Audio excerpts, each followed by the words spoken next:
In the city of Neo Vista, the most dangerous thing you can possess is a secret. In 2046, this city did something no government had ever dared to do before. It declared privacy a threat to public safety. Not optional, not outdated, illegal. Here, walls don't block sound, homes don't hide conversations. Your thoughts, your emotions, even your moments of doubt are monitored, analysed, and scored in real time. Transparency isn't encouraged, it's enforced. And the citizens? They don't protest. They celebrate it. They believe secrets cause crime, that anonymity breeds violence, that if nothing is hidden, nothing bad can happen. Every smile is logged. Every hesitation is questioned. Every moment alone is suspicious. So how did a city convince millions of people that privacy was dangerous? It didn't happen overnight. It started with fear, terror attacks, data leaks, promises of perfect safety. Each year, people gave up a little more. One camera, one scan, one law at a time, until secrecy itself became a crime. Neo Vista isn't a prison with bars. It's a city where freedom is measured by how visible you are. And once you understand that, you'll realize why no one here ever truly disappears. The birth of Neo Vista. Neo Vista was born from blood, not blueprints. In 2033, a wave of terror attacks shattered major cities across the globe. Bombings, biohacks, neural virus outbreaks that hijacked thoughts, each one more unpredictable, more intimate than the last. Fear surged like wildfire. People no longer feared just enemies, they feared each other. The world begged for one thing: security. And from that desperation came a bold promise: a city where danger could never hide again. Corporations, governments, and AI think tanks formed an alliance. They called it the Guardian Pact. Their goal? To build a new kind of civilization, a prototype for the future. Neo Vista was the result. A city carved into the Arizona desert, fitted with self-healing buildings, thermal detection roads, and a constant orbital satellite feed. The first innovation was OmniSight, a next-gen AI that doesn't just record video. It reads body language, eye movement, voice tremors. It predicts intent. Then came neural implants. At first, they were marketed as self-care tech. Feel better, think clearer, never forget a name again. But every update unlocked new capabilities: emotional scans, thought prompts, subconscious keyword alerts. By 2040, every citizen had one, by law. Then came the legal overhaul. The Supreme Accord of Transparency redefined privacy itself.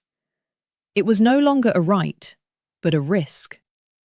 Withholding data that could prevent harm became a felony. Encryption was outlawed. Personal journals were uploaded. Whispering in public was flagged as suspicious. People assumed there would be backlash. But when the system launched, it worked. Crime dropped 91% in 2 years. Police departments became transparency hubs. Domestic disputes were preemptively de-escalated. Missing persons? 0 cases since 2042. People said, if this is the price of peace, we'll pay it. But something else happened too. Children stopped developing the concept of privacy altogether. Teens were raised knowing their thoughts could be seen. Shame became a security risk. Secrets were treated like disease. By the time the outside world realized what was happening, Neo Vista had already rewritten the human condition. This city didn't just remove privacy, it turned it into the enemy. And in doing so, it made exposure feel like salvation. Daily life in a transparent world. In NeoVista, there's no such thing as off the grid. From the moment you wake up, every blink, every breath, every heartbeat is recorded. Your neural implant connects instantly to the city's AI grid, syncing your mood, recent dreams, and even subconscious impulses. Your home greets you, not just with weather or news, but with a full behavioural report. Stress levels rising. Your tone was 12% more irritable than yesterday. Would you like a sedative mist? Nothing is casual. Every gesture has a metric. Smiling too little? Flags potential depression. Laughing at the wrong moment? Possible sociopathic traits. Pauses in conversation? Scanned for emotional incongruence. You don't own clothes. You wear city skins, adaptive uniforms that change colour based on your mood, intent, and honesty. Lying causes a visible shimmer. Shame turns the fabric pale. Anger pulses deep red. Children don't learn history. They study transparency doctrine. In school, there are thought decoding exams, honesty recitals, daily confession logs. Students with unshared thoughts get demerits. Too many, and you're placed in alignment programs. Dating is fully audited. Your compatibility score is displayed next to your name. Romantic history? Publicly accessible. First kisses, breakups, betrayals, all archived and analysed. You can rewatch your past relationships like a streaming series. Privacy isn't part of intimacy anymore. Exposure is. Jobs are assigned algorithmically. Emotional stability is more important than skill. Hesitate during a stress scan? You're flagged. Think contradictory thoughts? You're monitored. Deviate too far, and you're transferred to isolation sectors, quiet places with soft lights and constant supervision. Friendships are polite, surface level, cautious.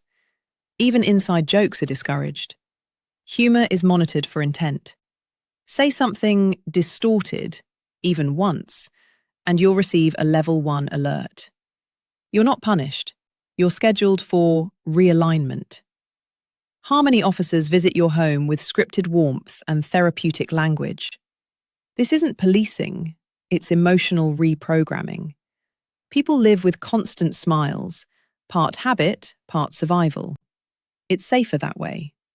And yet, beneath the perfect posture, something stirs. A flicker of a private thought, a second of unscheduled silence, a breath you wish no one had seen. Then the implant vibrates, a soft pulse. You've been noticed. You're never alone in NeoVista, and you never will be. The case of Lyra Ansell. Her name was Lyra Ansell, age 36, neurocompliant. Transparency score, 96.2. She was a model citizen, until she wasn't. Lyra worked as a memory analyst, tasked with reviewing emotional data flagged by OmniSight. Her job was to detect patterns, regret spikes, trauma loops, suppressed anger. She saw thousands of minds a day. But one question began to haunt her. Why does feeling pain always make you suspicious? She never asked it aloud. Not yet. It started small. She delayed her responses to system prompts, let herself think before replying. Just a few seconds of unsupervised thought. She disabled her CitySkin's mood sensors at home, claiming technical malfunction. Then came the diary. She wrote by hand, on actual paper. Illegal. She hid it in a rusted coffee tin, tucked behind the insulation in her wall. Each night, she wrote memories the implant couldn't track, feelings it couldn't flag. She wrote, "If I cry when no one sees it, does it still make me unstable?" But silence doesn't go unnoticed. A 2-minute gap in her thought-to-grid transmission triggered a level 2 emotional withholding alert. Her name entered the watch list. Her data was rerouted for human review. Harmony officers began random wellness visits. Neighbours turned silent. Her smart mirrors lagged. Her implant glowed faint yellow, caution mode. Then she made a decision. She glitched her implant. A modified kitchen magnet, simple, crude, dangerous. It gave her 5 minutes of unmonitored thought. She didn't run. She recorded a message. Not for the system, not for justice, for anyone who still remembered what it meant to be alone inside your own head. She said, "We used to call it solitude. Now they call it threat." The next day, her apartment was empty. Her implant was found pulsing on the kitchen floor. No arrest, no charges, just disappearance. Her thought grid history? Wiped. Every log, every word, gone. That only happens when a person becomes unavoidable. In Neo Vista, they don't call it death. They call it system removal. But stories travel, whispers in glitch forums and underground data nodes. Some say Lyra still lives, offline, in the dark zones, beyond the reach of satellites.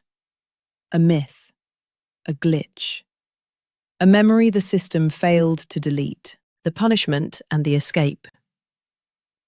Officially, Lyra Ansel doesn't exist, but the system doesn't forget. After her disappearance, Neo Vista quietly updated its protocols. Delays in thought-to-grid sync now trigger immediate drone deployment. Physical writing tools are classified as Level 4 contraband. Memory analysts, her old department, were rotated, interrogated, and closely audited. The city was tightening. But rumours still spread. Some say Lyra was never erased. She was captured, taken to the Hollow, a subterranean recalibration facility. It doesn't appear on maps, there's no access log, but it exists. In the Hollow, there are no windows, only white light, padded walls. A looping mantra plays 24/7. Secrecy is sabotage. Privacy is pain. Transparency is trust.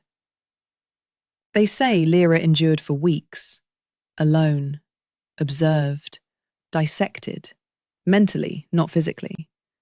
And then she escaped. The story, told in whispers, goes like this.